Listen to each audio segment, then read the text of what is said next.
Pues muy buenas tardes y bienvenidos al canal. Espero que llevéis bien el inicio de semana. Por mi parte un poco ajetreado, pero bien. Bueno, vamos apañándolo. Eh, por otra parte, he visto que ha aumentado el seguimiento al canal de Twitch, así que muchas gracias a los nuevos seguidores. El último que tengo aquí es Álvaro LG22, así que bienvenido al canal. Sí, porque los anteriores ya se incorporaron cuando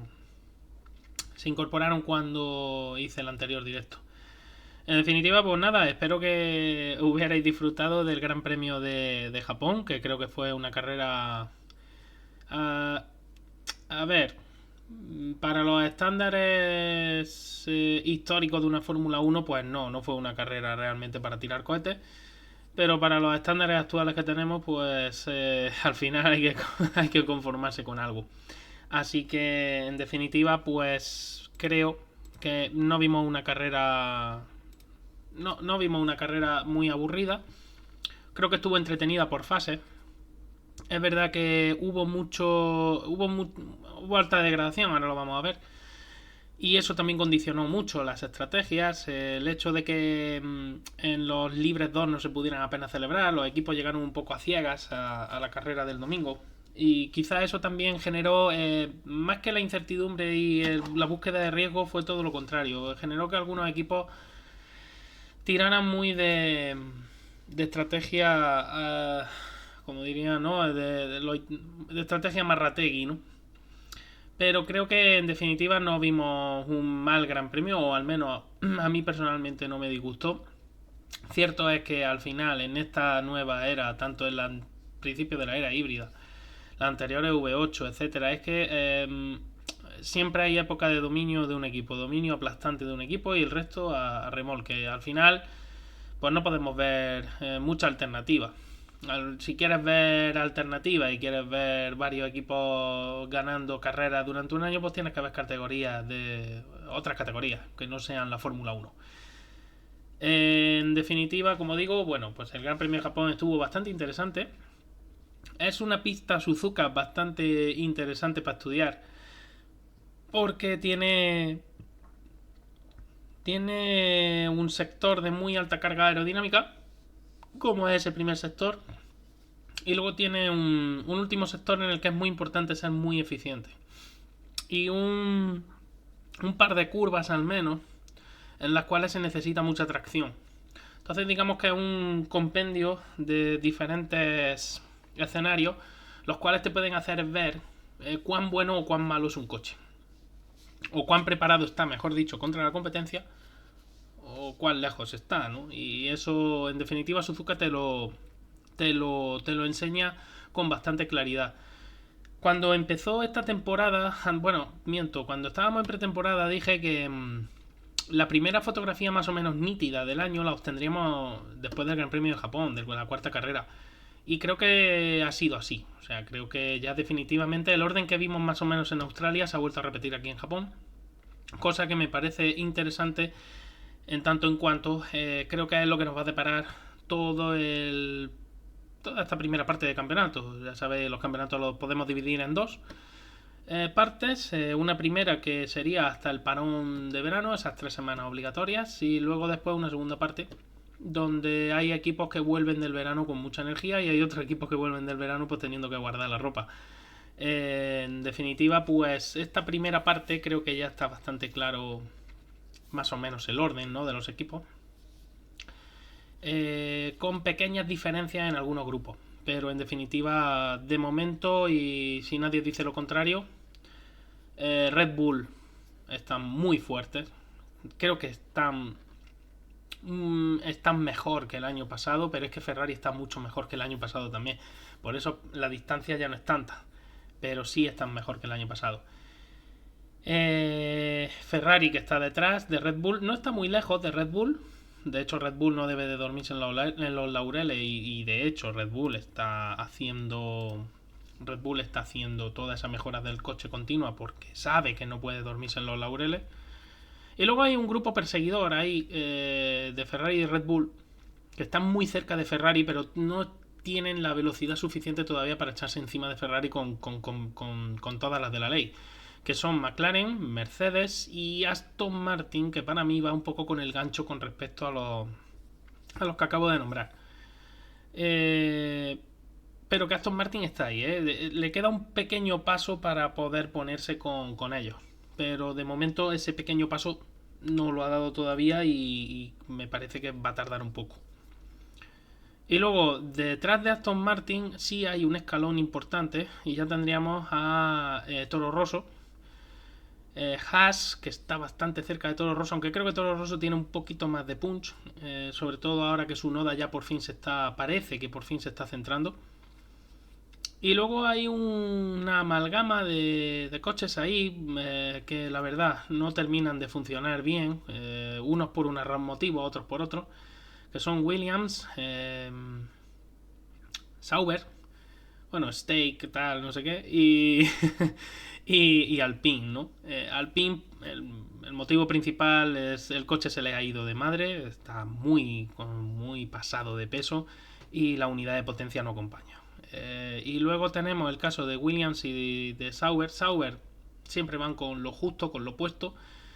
Y Williams es que tienen un coche muy crítico, un coche muy difícil, muy complicado de pilotar y eso también les está afectando.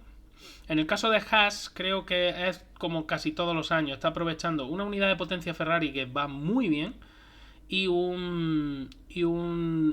el otro tema es que han hecho un coche algo más eficiente que el del año pasado. Eso también les está ayudando bastante a estar un poco destacado de esos tres equipos que os he dicho antes. Y luego Toro Rosso, que tiene ese puntito más que Haas y que de hecho seguramente conforme vayan evolucionando en el año se vaya separando de Haas. Aquí lo interesante es eso, que se han generado varios grupos. La cabeza de carrera, que sería Red Bull, que está destacada, tiene, no digo que tenga, pero podría tener medio coche de ventaja con respecto a Ferrari ahora mismo fácilmente. Ferrari, que a su vez tiene, esta sí, tiene el ala delantera de ventaja, el morro con respecto a los perseguidores, a McLaren y a Mercedes. Y luego Aston Martin, que está ahí muy pegado, pegado a rebufo, pero no termina de poder meter el coche. Pero bueno, ahora veremos lo que ha pasado en el Gran Premio de Japón y por qué opino todo esto. Bueno, esta es como ya os digo muchas veces y sobre todo a los que sois nuevos, esta es mi página de Twitter donde más activo estoy. Podéis buscarme como Heroitin, igual que aquí en Twitch. Y también podéis buscarme en YouTube de la misma manera, como Heroitin. Y ahí es donde ya digo que donde más activo estoy es en mi cuenta de Twitter. Suelo compartir mucho el contenido técnico que observo y sobre todo curiosidades y demás, ¿no? Con respecto al motorsport, a la Fórmula 1 y a veces al automovilismo en general. Un segundito que quiero ver, vale. Lo primero que quiero que hablemos van a ser de las temperaturas. Es verdad que ha sido un Gran Premio de Japón un poco más con unas temperaturas un poco más altas, por lo menos al inicio de carrera, de lo que suele ser habitual. ¿Veis esto? Ayer lo comentábamos en GPcast. Sergio comentaba que Sainz había hablado de que se nubló en una parte de carrera. Fijaos la caída en muy pocas vueltas, la caída de temperatura del asfalto. Veis como en cuanto los rayos del sol no inciden directamente sobre el asfalto, de repente este deja de absorber radiación y se enfría bastante rápido. Y esto afectó en ese primer stint, afectó bastante. De hecho hizo que el desgaste de neumáticos fuera mayor del esperado en los neumáticos duros. Y esto también ayudó a que Fernando pudiera estirar un poquito ese primer stint sin perder demasiado tiempo. La verdad es que fue una estrategia muy arriesgada por parte de Aston Martin, pero con Fernando le salió bien por eso. Son detallitos, ¿no? Luego la temperatura volvió a subir, se ve que se volvió a abrir y luego ya definitivamente la temperatura volvió a caer un poco. Veis, el ambiente también hace algo parecido, la temperatura ambiente. Pero sobre todo aquí la incidencia de los rayos del sol influye más en esa temperatura de la superficie del asfalto que en sí la temperatura ambiente, salvo que haga mucho viento, esté lloviendo, etcétera, ¿no? Ahí ya sí puede haber otras influencias. Las estrategias. Bueno, pues las estrategias fue un 2 paradas mínimo. Y digo un 2 paradas mínimo porque hubo gente que tuvo que cambiar sobre la marcha. En definitiva, los que salían delante, el tema de Sainz y de Leclerc, por ejemplo, es que ellos guardaron 2 juegos de medios nuevos. Lo mismo que Red Bull. Sin embargo, por ejemplo, Norris, Russell, Piastri, Hamilton, esta gente se guardaron 2 juegos nuevos de duro. Y eso quizá condicionó las estrategias de uno y de otro. Y sobre todo, volviendo al tema de las temperaturas anteriormente comentado, el neumático duro, pues claro, cuesta más trabajo calentarlo y mantenerlo en temperatura cuando la temperatura del asfalto baja. Entonces eso también condicionó un poco. Red Bull hizo una estrategia, digamos, canónica, ¿no? Es decir, Verstappen paró en la vuelta 16 con los medios, luego paró en la 34 y ya hasta el final. Sabéis que hubo una bandera roja al inicio. Eso condicionó también, hizo que algunos se volvieran un poco locos con las estrategias. Y creo que eso condicionó un poquito también la carrera de más de uno. Pero bueno, en definitiva, Sainz y Leclerc sí decidieron poner otro juego nuevo de medio para tener mejor tracción en la salida y que no les, digamos que no les cogiera en la salida, es decir, que pudieran tener chance de poder irse hacia arriba en la salida. La salida de Japón es muy importante, ya lo vimos en la carrera. Y Norris salió con el mismo, con un juego de medio. 11 vueltas, paró antes que Fernando, incluso Norris. Creo que McLaren creyó que tenía oportunidad de poder ganar a los dos Ferrari. Y creo que aquí McLaren no estaba claramente por delante de Ferrari. Aquí McLaren estaba pasito por detrás. Pero bueno, McLaren, desde luego con una estrategia igual que la de Ferrari, McLaren no hubiera podido nunca ganar a Ferrari. Entonces McLaren tenía que buscar algo diferente, algo distinto. Provocar con el undercut que uno de los dos Ferrari saltara, en fin, etcétera, ¿no? En definitiva, además luego veis aquí en la vuelta 26 como Leclerc entra y Norris entra inmediatamente detrás de él, cosa que yo tampoco entendí, porque además Norris llevaba un neumático duro que podría haber aguantado un poco más en pista. Pierden la posición en pista, pero luego después tiene un neumático más joven que se demostró que aquí el undercut era muy potente.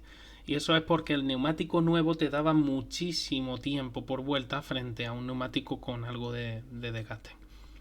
En el caso de Fernando, como he dicho antes, salió con un neumático nuevo blando. Paró en la vuelta 13. Y de la 13 a la 33, como veis, llevó el neumático medio. Y luego el neumático duro de la 33 a la 53.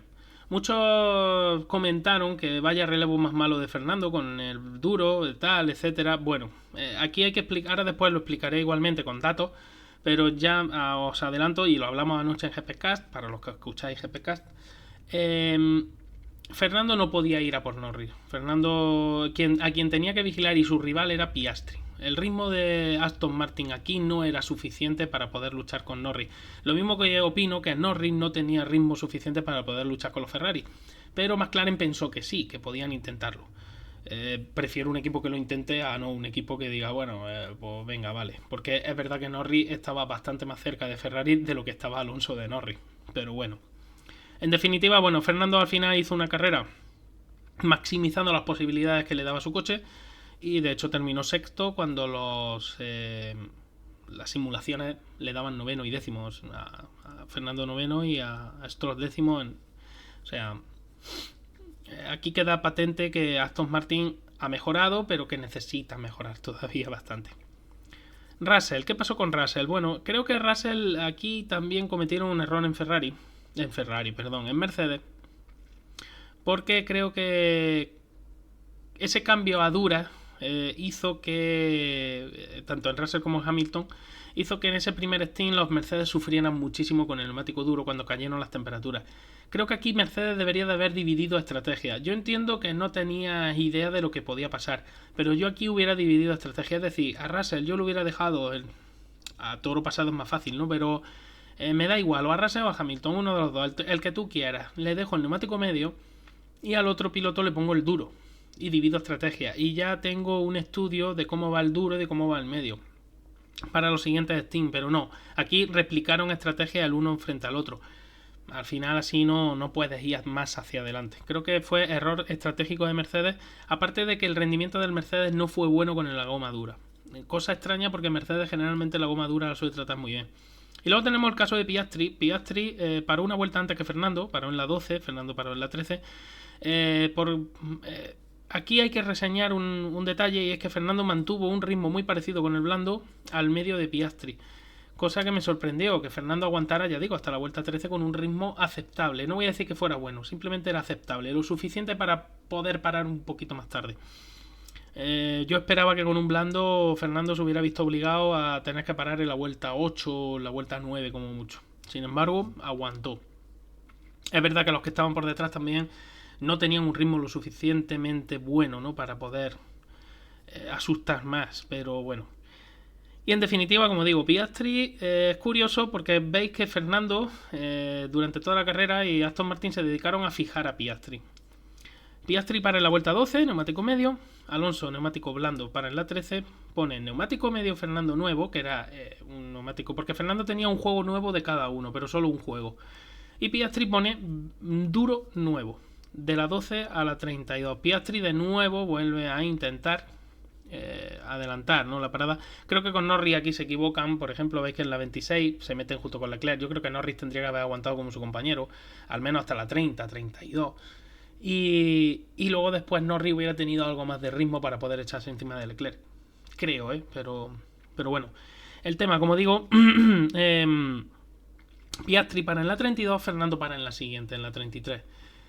Aquí tengo que decir que el ritmo de Fernando con media fue bastante aceptable, bastante bueno, y que si no llega Piastri a entrar en la 32, seguramente Fernando para bastante más adelante. Hubiera tenido un neumático duro para final de carrera con un steam más corto.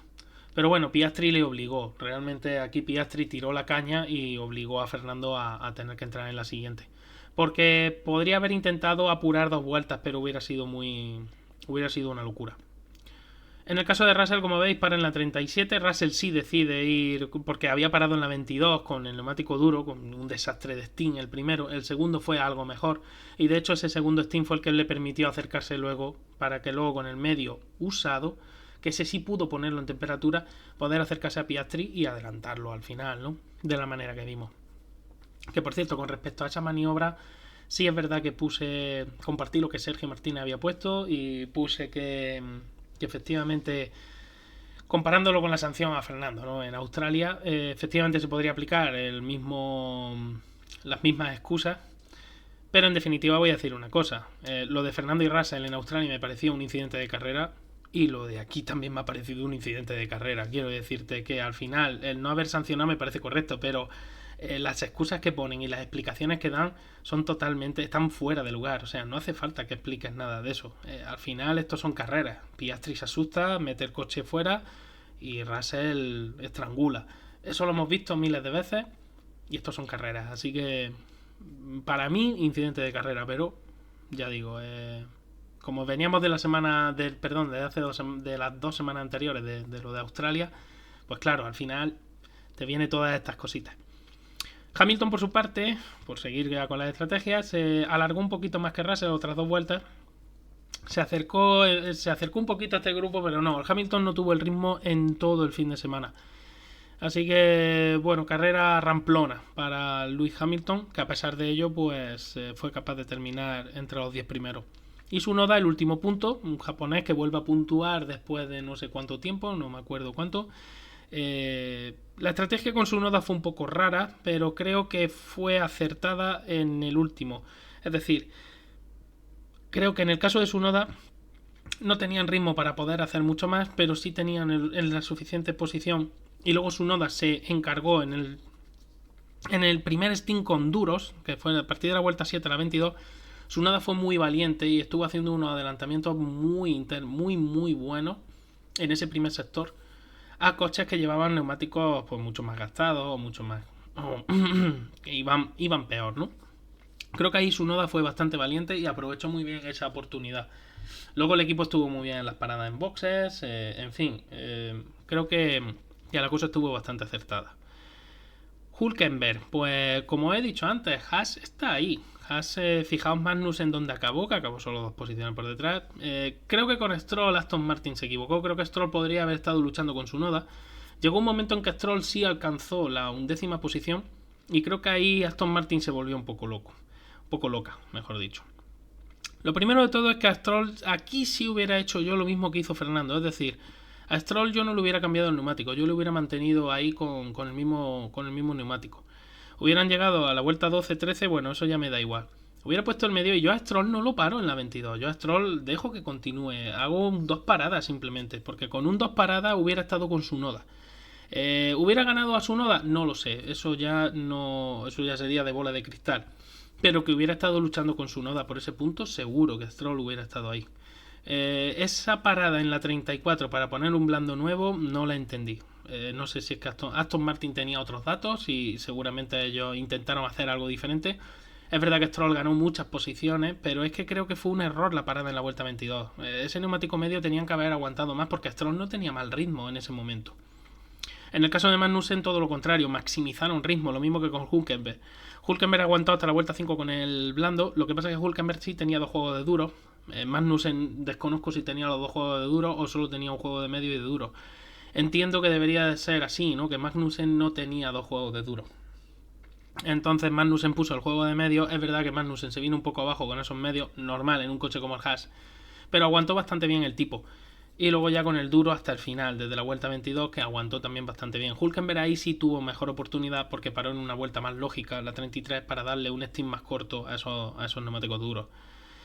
Y ya por detrás, bueno, pues poco que explicar. Son coches, como he dicho antes, que es que no tienen ritmo. Lástima lo de Sargent. Estaba haciendo muy buena carrera. Estaba luchando con los Alpine, estaba luchando con Bottas. Pero ese error, esa salida de pista, que ya os he dicho que el Williams es un coche muy crítico. Estamos observando salidas de pista muy extrañas de Albon, de Sargent. Es un coche crítico, muy muy crítico. Y por último el incidente, también incidente considero, de Ricciardo y Albon. Pero es verdad que Ricciardo quizá peca de exceso de confianza, o al menos a mí me lo parece. Porque se echa a la derecha muy pronto. Albon también inicia una maniobra ahí que yo no la entiendo. Si hubiera levantado no hubiera pasado nada, pero se mete ahí en un sitio del que luego no puede salir. Al final creo que fue una concatenación de factores y gracias a Dios solo cayeron ellos dos, por lo menos, y no pasó nada más grave, quiero decir también.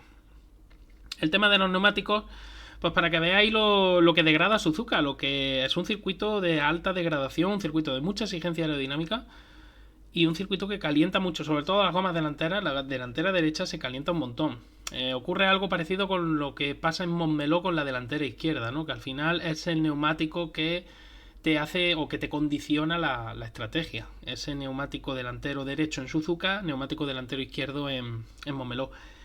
Con el neumático blando veis que, claro, la inmensa mayoría de los equipos que intentaron, a excepción de Fernando y Stroll, que intentaron con el neumático blando, fueron equipos de media tabla para abajo.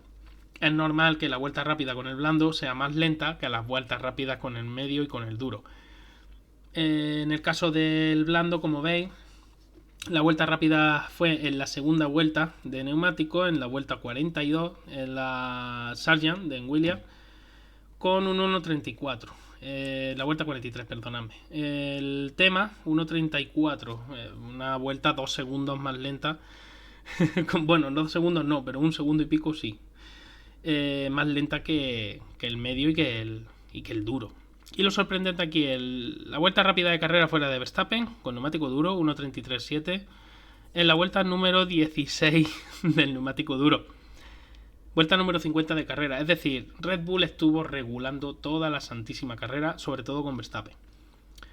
30 vueltas, un stint el más largo de todos, que fue Bottas, como veis ahí, Magnussen y Tsunoda.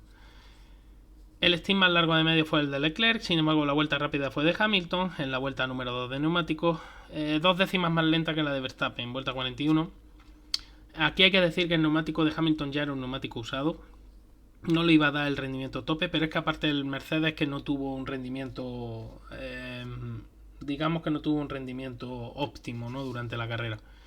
Así que en definitiva, pues creo que los neumáticos de carrera en esta carrera de Suzuka, ninguno de los 3 neumáticos demostró ser un buen neumático de carrera, pero si me tuviera que quedar con algunos, me quedaría o con el duro o con el medio, dependiendo del coche. Red Bull hizo funcionar muy bien los medios, los duros no llegamos a ver el potencial de los duros en Red Bull porque realmente es que no tuvieron necesidad de empujar. Y creo que el neumático medio era un buen neumático de carrera. El blando se demostró muy débil en cuanto a usura. Se desgastaba rápidamente. Y el duro, según qué coche, tampoco lo hizo funcionar. Por eso digo, si me tengo que quedar con un neumático, me tengo que quedar con el medio. Pero ya digo, esto ya son cosas, opiniones personales. Este es el asfalto de Suzuka que nos lo enseñaba Albert Fábrega en su cuenta de Twitter. Y como por lo que digo que también este asfalto es bastante abrasivo. Veis, el granulado es bastante grueso. Las piedrecitas, la gravilla que lleva el asfalto es bastante grueso. Y eso hace que sea un asfalto bastante abrasivo. Da mucho agarre, pero hace también que se desgaste mucho el neumático. La Race Pace, como solemos decir, o digamos el potencial en carrera, ¿no? Esto es del año 2023 para que veáis cómo ha sido la mejora de algunos equipos. Todos han mejorado, absolutamente todos, pero exceptuando Alpine, pero algunos han mejorado más que otros. Y en definitiva lo que quería era que vierais el año pasado como Verstappen de nuevo fue el que tenía mejor posición en carrera, pero Norris estaba bastante cerca. Piastri no les iba mucho a la zaga, pero sí estaba un poquito más separado. Y luego tenemos Leclerc, Hamilton, Sainz con ritmos parecidos. Gasly, que sorprendió con un ritmo que podía llegar por momentos a igualarse con Mercedes y con Ferrari. Y luego Fernando, que hizo lo que pudo el pobre, los milagros, pero al Aston Martin estaba lejos aquí en ritmo, bastante lejos. Y luego ya los demás, ¿no? Aquí veis ya Hülkenberg, Russell, Ocon. Russell estuvo fatal en esta carrera. En definitiva, fijaos sobre todo Aston Martin donde estaba, que era un momento del año bastante difícil para Aston Martin. Y sin embargo, la de este año ha sido totalmente diferente. Pero totalmente diferente. Lo primero de todo hay que decir, Red Bull de nuevo vuelve a ser más rápida. Sainz por momentos replicaba el ritmo de Red Bull.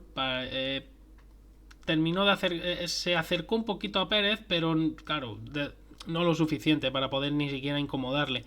Por eso digo que Ferrari está cerca, no está lejos de Red Bull. En un circuito como Suzuka, Sainz lo hizo muy bien y estuvo, desde luego. Sobre todo hubo una cosa que me gustó mucho de Ferrari, y es que con dos estrategias muy distintas, los ritmos no son tan distintos. Con una parada menos, Leclerc, que Sainz, y sin embargo, vamos a volver a las paradas de todas maneras, para que tengo que corroborarlo.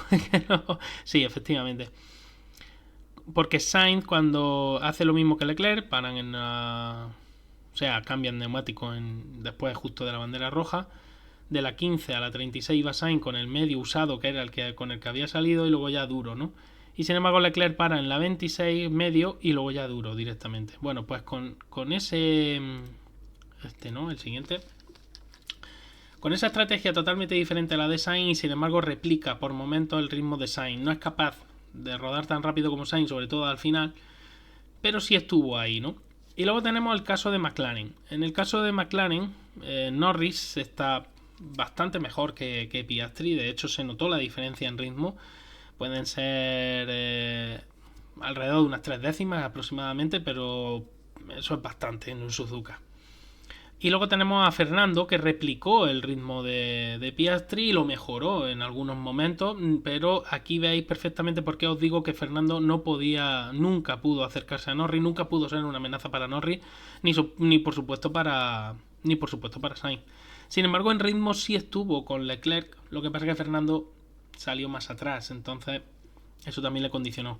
Y los Mercedes un desastre, un ritmo muy voluble, sobre todo Hamilton. Hamilton tuvo un ritmo, tengo que decir, malo. Yo no me esperaba que Mercedes en un circuito como Suzuka estuviera mal, pero es que esos primeros relevos con el neumático duro les hizo sufrir bastante. Luego vemos a Stroll. Stroll le condicionó mucho esa estrategia tan rara que llevó el equipo Aston Martin. Y veis lo que os decía de Sargent. Sargent tuvo una carrera bastante buena por momentos, pudo replicar el ritmo de coches más rápidos en principio, pero claro, el coche dijo basta y eso es lo que pasa. Y luego los Alpine, lo siento por ellos, pero es un auténtico desastre. Y Ocon medio pudo mantener un poco el orgullo, pero Gasly es que no pudo hacer absolutamente nada. Decimos de Ricciardo, pero Gasly también está en Alpine ahora mismo un poco en entredicho, creo yo. Pero bueno. Y aquí la usura de neumático, el tire wear. Todo esto, por cierto, si no seguía Fórmula Data Analysis, os lo recomiendo, o sea, sobre todo a los que os gustan los datos, porque aporta muchísimos datos sobre los grandes premios. Mercedes, como digo, fue un problema la usura de neumáticos. Veis que Mercedes, esto es lo que a veces, lo que yo digo, ¿no? El ritmo aparente, el ritmo real y las prestaciones y el rendimiento, ¿no? Las prestaciones de Mercedes, de McLaren, de Ferrari, de Red Bull son netamente mejores que las de Aston Martin. De hecho, por eso Aston Martin digo que necesita mejorar un poquito, ¿no? En ese aspecto para poder luchar con estos contendientes. A Red Bull no va a llegar, pero sí podría intentarlo con McLaren y a lo mejor incordiar un poco a Ferrari en algunos momentos. Entonces Aston Martin sí necesita mejorar esas prestaciones del monoplaza, pero el rendimiento del monoplaza es bueno, esa eficiencia del monoplaza está siendo mejor que la del año pasado. Quiero que veáis esa línea que traza aquí el Fórmula Data Analysis, esa línea verde oscura. Ese es el tire wear, el desgaste de neumático duro del Aston Martin. La inclinación de la curva es muy parecida a la de Ferrari, es mejor que la de McLaren, es mejor que la de Red Bull, pero bueno, en el caso de Red Bull ya digo que con las duras no vimos el rendimiento real, sobre todo en Verstappen, porque Verstappen estuvo guardando neumático para luego hacer la vuelta rápida a falta de nada. Entonces, aquí lo cogería un poco con pinza el tema, ¿no? De que esa inclinación sea mejor que la de Red Bull. Yo creo que si Verstappen lo hubiera necesitado, la inclinación de esta recta hubiera sido por lo menos igual que la de Ferrari y la de Aston Martin. Ferrari ha mejorado muchísimo el desgaste de neumáticos, ya veis. El de Aston Martin, repito, sigue siendo, incluso en manos de Alonso, es un poquito mejor que el de Ferrari. Nada, con el medio es algo que es muy pequeña la diferencia y con el duro es que prácticamente casi igual. Sin embargo, os digo, ¿qué es lo que ocurre? Pues que las prestaciones del Aston Martin no son las prestaciones de los otros coches. Entonces, esto es lo que hay que mirar. ¿De dónde parto y hasta dónde llego? Y en el caso de Aston Martin es que no estaba para luchar con McLaren. No podía llegar, porque McLaren sí tenía un peor rendimiento, ¿no? Pero McLaren partía de un punto con unas prestaciones mucho mejores. ¿Veis Mercedes cómo se deja la vida a Hamilton al principio? Esto por lo que hace que esta recta sea tan mala y le pasa a Russell igual con el neumático medio. Pero bueno, en definitiva, y luego con los blandos es que claro, como ninguno de los otros contendientes pusieron blando, pero bueno, aquí vemos el desgaste de neumático, que no, si comparáis esta recta por ejemplo con las de Mercedes, no es peor, o sea, el blando no, y encima estamos hablando de principio de carrera con mucho peso encima. Creo que no es peor que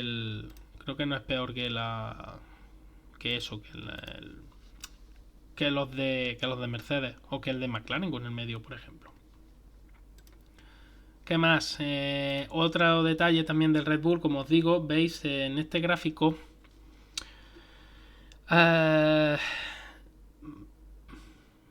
rápido que la media.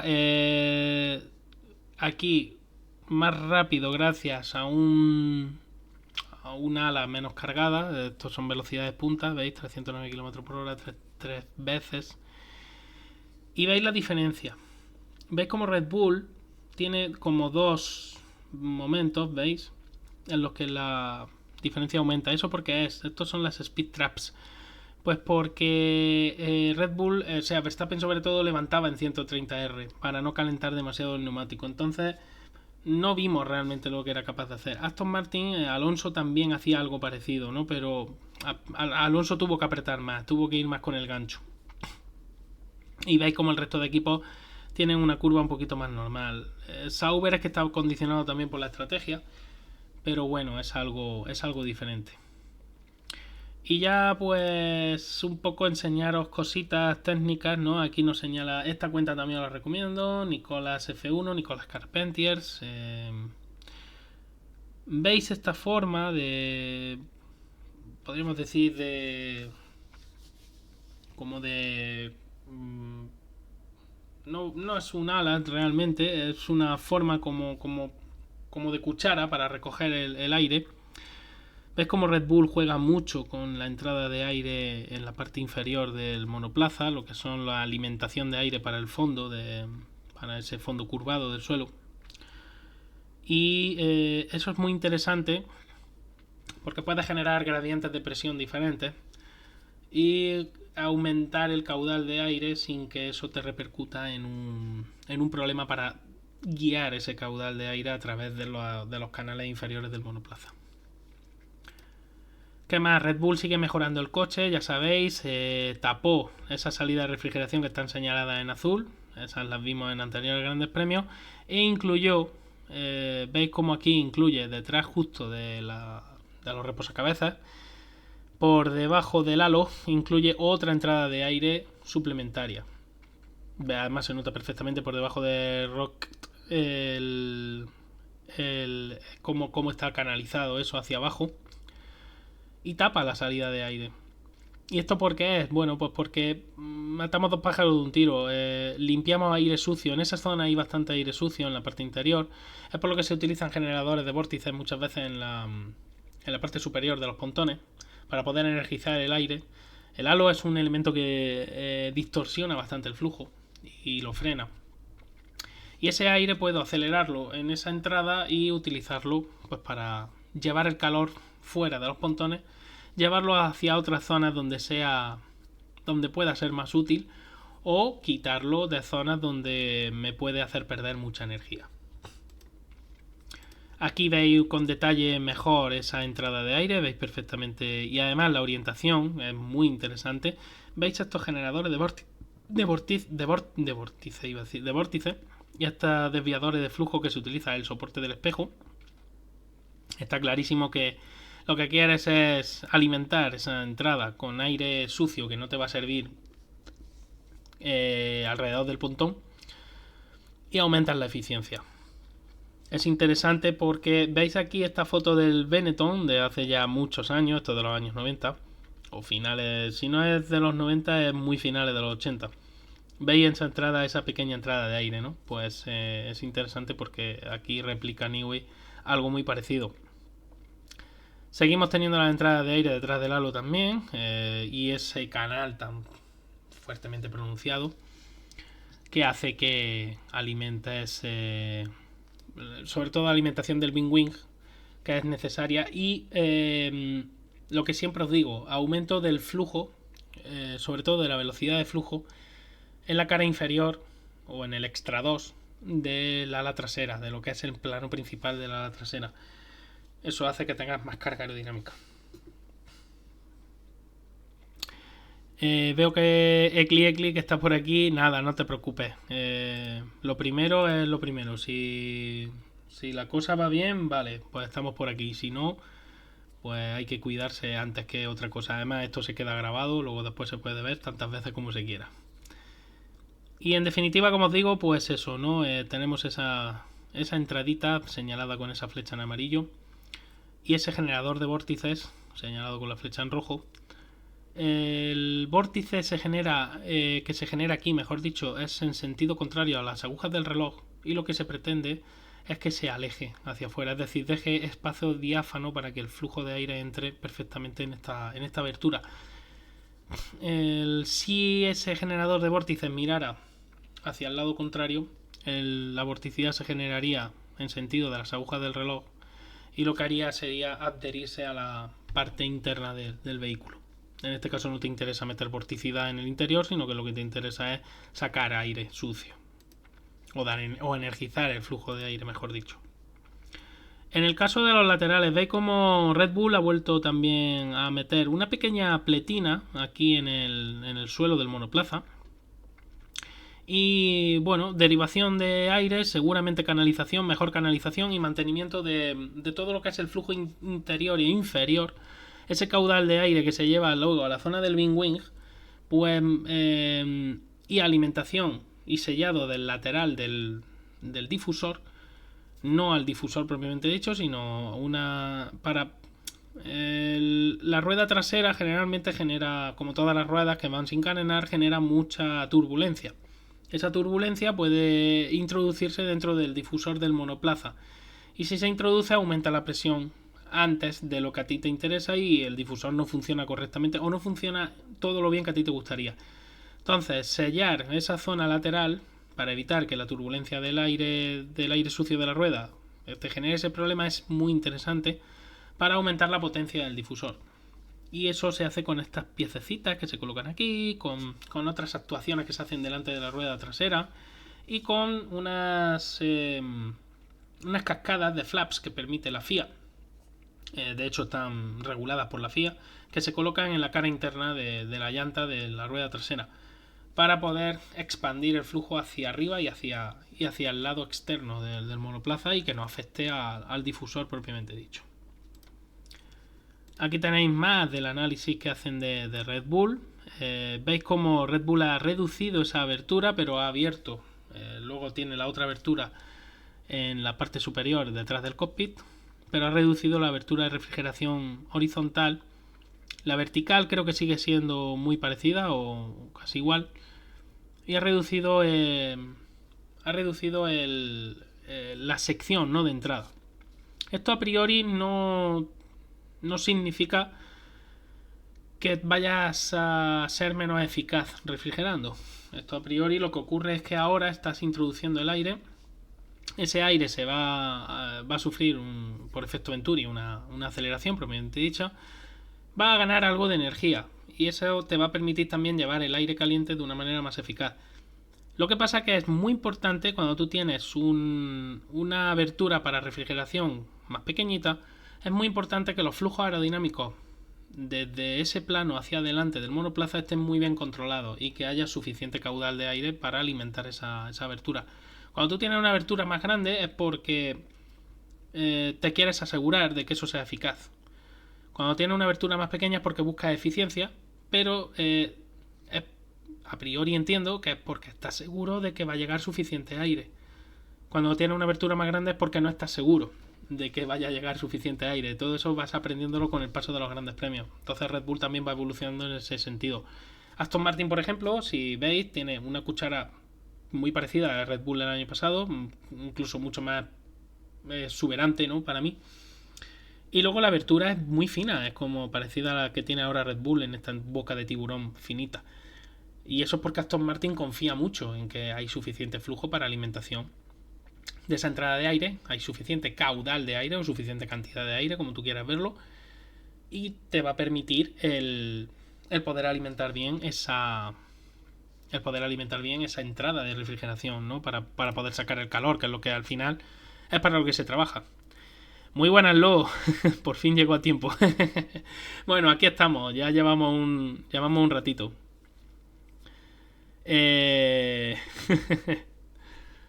Muy buenas. Estoy viendo por aquí un segundito que se me ha abierto aquí otra cosa ahora. Y aquí. ¿Y esto por qué me ha salido aquí este mensaje? Fuera. Venga. A ver. Lusoct. Muy buenas. Bienvenido también por aquí por el canal. Como digo, tenemos, como he dicho antes, Red Bull, que está buscando sobre todo eficiencia aerodinámica. Me he centrado en el Red Bull porque Nicolás Carpentier se ha centrado en el Red Bull. Y segundo, hombre, pues, a ver, os confieso que no he tenido mucho tiempo para preparar el directo por temas laborales y entonces, pues tengo que resumir muy mucho, ¿no? Y nada, en definitiva, pues esto creo que prácticamente lo que ha dado de sí de técnica de Fórmula 1.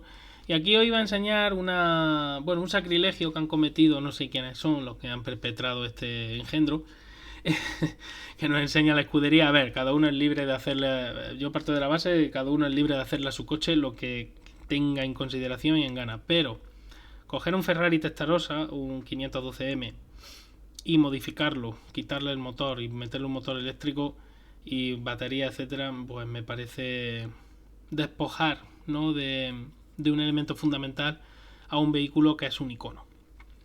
Si esto lo hace con un vehículo intrascendente, pues a lo mejor nadie va a opinar. Supongo que esto también es para llamar la atención, pero a mí me parece un sacrilegio.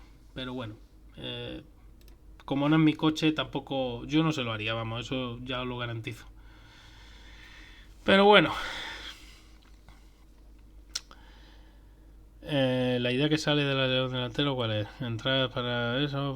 Bueno, la idea que. A ver, muy buena pregunta, Lo. Vamos a buscar una imagen de un ala delantera, a ver si os la encuentro. Que sí podemos buscar en un momento. Y lo vamos comentando sobre la marcha. Bueno, ala delantera, perdón. Fórmula 1. Vamos a buscar imagen. Vamos a buscar una imagen de una ala delantera, bueno, de un Fórmula 1 moderno, ¿no? De alas delanteras de Fórmula 1 moderno. Mira, por ejemplo, la del Mercedes, que es muy interesante. Esta misma también me sirve, me da igual. Bueno, a ver, vamos a abrir la imagen en una nueva. Esta. Bueno, la idea de una ala delantera son dos, en este caso. La primera, generar carga aerodinámica. Esa es obvia. ¿Por qué? Porque necesito apoyo aerodinámico para que mis ruedas delanteras, cuando llegue a una curva rápida, pues no supinen. La segunda, y quizá en importancia igual que la primera, o sea, la carga aerodinámica es súper necesaria para poder dar apoyo a las ruedas delanteras, pero la segunda y más igual de interesante, derivar los flujos aerodinámicos de manera que podamos dividirlos aproximadamente en unas 3 zonas, yo diría. La primera zona sería la interior del monoplaza, lo que estamos hablando, lo que es el morro del monoplaza, que se encargaría básicamente de mantener el flujo lo más estable posible para que copie ese morro del monoplaza y vaya hacia los pontones, alimentación de refrigeración y la parte superior del pontón. Es interesante para luego poder alimentar bien los flujos aerodinámicos que viajan agua arriba de ese pontón. Una zona intermedia, que sobre todo la que se encarga de generar carga aerodinámica, pero también además que tiene cierto efecto outwash, que se llama, y que lo que va a tratar de hacer es energizar el aire para que las ruedas delanteras tampoco signifiquen tanto estorbo y no generen tanta resistencia. Y una tercera zona, la más alejada del eje central del monoplaza, que se va a encargar de sacar flujo aerodinámico que va a limpiar por la parte exterior de la rueda delantera ese flujo de aire sucio que nos podría generar un problema luego en el lateral del monoplaza. Aparte, luego tenemos estos elementos que os estoy señalando en la llanta del neumático delantero, que son generadores de vórtices, que lo que van a hacer es generar vorticidad, que van a limpiar el flujo de aire de la rueda delantera, ese flujo turbulento en la parte inferior de la rueda. Porque de la parte superior ya se encargan estos deflectores que se colocaron por normativa. En definitiva, la alimentación o el caudal de aire que deriva el ala delantera tiene dos secciones fundamentales. Una sería lo que es la sección del morro del monoplaza, y que lo que quiere es que copie ese morro del monoplaza para, repito, alimentar todo lo que es alimentación de aire del pontón para poder refrigerar, básicamente. Y la parte superior para poder llevar aire, agua arriba. Y luego lo que es limpiar el flujo de la rueda delantera, tratar de limpiarlo lo más posible para que no nos genere mucha resistencia aerodinámica y se genere algo menos de turbulencia. El ala delantera, la otra función importante, como he dicho hace un ratito, es generar carga aerodinámica. La alimentación del fondo, ¿no? Lo que es el fondo, también el ala delantera trabaja en ello. Y de hecho, por eso se hacen estas puntas y por eso ya se hacen los perfiles de manera diferente, para que el flujo que viaja aguas abajo, no del morro, vaya lo más fino posible hacia la entrada de aire, hacia la entrada de alimentación de los canales del fondo. Pero el ala delantera luego, ya te digo que sirve sobre todo para esas dos funciones. La primera y fundamental sería generar carga, que para mí, hombre, es la primera y primordial. Y la segunda, Y prácticamente igual de importante es esas desviaciones de flujo interior y flujo interno y flujo externo. Así que espero haber respondido a la pregunta. El ala trasera, también te tengo que decir, el flujo que recibe ya viene bastante condicionado por todo lo que es la silueta del monoplaza. Por eso las alas traseras son con unos perfiles más grandes, porque necesitas ser eficaz sobre todo. En el ala trasera es difícil ser eficiente, porque viene muy distorsionado el flujo de todo el monoplaza, pero necesitas ser eficaz, necesitas generar mucha carga, porque además la vas a necesitar porque son las ruedas de tracción. Entonces, en definitiva, son alas más... en comparativa, los perfiles son más grandes, tienen más cuerda que los perfiles del ala delantera, precisamente por eso, porque necesita poner mucho más apoyo en esas ruedas traseras que en las ruedas delanteras. Y nada. Gracias a ti por la pregunta, que a mí muchas veces son cosas que, bueno, que, a ver, tienes muy por la mano. Voy a cambiar ya, porque ya no, de momento, mientras si no me preguntáis otra cosa más que sea necesario. Como digo, son cosas que tienes muy por la mano y crees que hay gente que la gente en general pues las puede tener muy por la mano y se nos olvida muchas veces que, bueno, no, como diría el maestro Fangio, nadie nació sabiendo, todo lo aprendemos con el tiempo, ¿no? Pues eso, y para mí pues no es ningún problema, no es ninguna molestia el volver a explicar tantas veces como sea necesario cómo funcionan este tipo de elementos, para qué sirven y por qué se diseñan así o así, ¿no? Para que quede más claro, ¿no? Y para que lo tengáis vosotros también más por la mano. Que el objetivo de este canal no es otro nada más que explicar todo esto de una manera lo más sencilla posible, dentro de las posibilidades que tengo y dentro de las posibilidades de ciertos elementos y de cierto grado de conocimiento, porque al final, a fin de cuentas, para entender un monoplaza de Fórmula 1, para entender máquinas complejas en general, se necesita cierto grado de conocimiento, mínimo por lo menos. En definitiva, pues eso, el diseño de una ala delantera, como te he dicho, y bueno, para los demás igual, es muy importante, porque además es el primer elemento del monoplaza que se encuentra con con el flujo de aire que viene o sea, el flujo de aire inicial, ¿no? Que te encuentras, que puede estar el aire parado o puede venir acelerado, pero en realidad es ese primer elemento, ese primer peine, podríamos llamar, que va a hacer que el resto del flujo que viaja alrededor del monoplaza quede condicionado por cómo lo haga ese ala delantera, cómo se porte ese ala delantera con ese flujo. Así que en definitiva, pues ya está. Y por lo demás, pues por mi parte, poco más que añadir. Repetiros que creo que fue un gran premio bastante interesante. A nivel estratégico fue un poco locura. Y creo que los equipos tenían bastante grado de incertidumbre y algunos equipos cometieron algunas locuras que creo que no van a volver a cometer el resto del año. O al menos espero. Y creo que vimos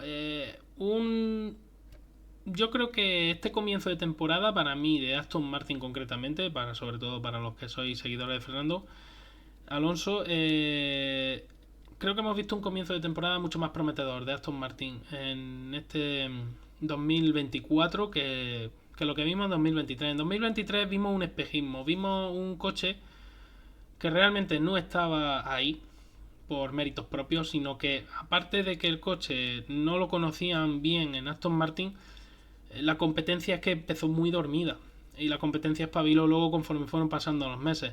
Ahora no.